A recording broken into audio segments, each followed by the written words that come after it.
Hello, today's recipe is for vegan black bean balls. They're really easy to make and all the measurements are in the description.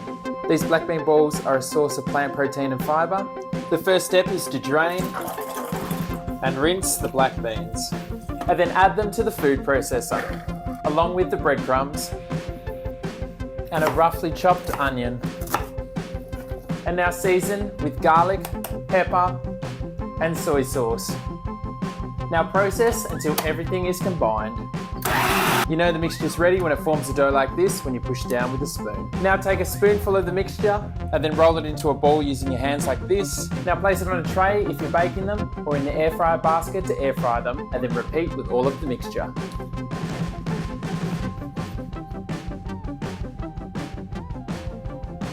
Now that I've rolled all of the black bean balls, it's time to oven bake or air fry them for 30 to 40 minutes at 200 degrees Celsius or 390 Fahrenheit. In they go.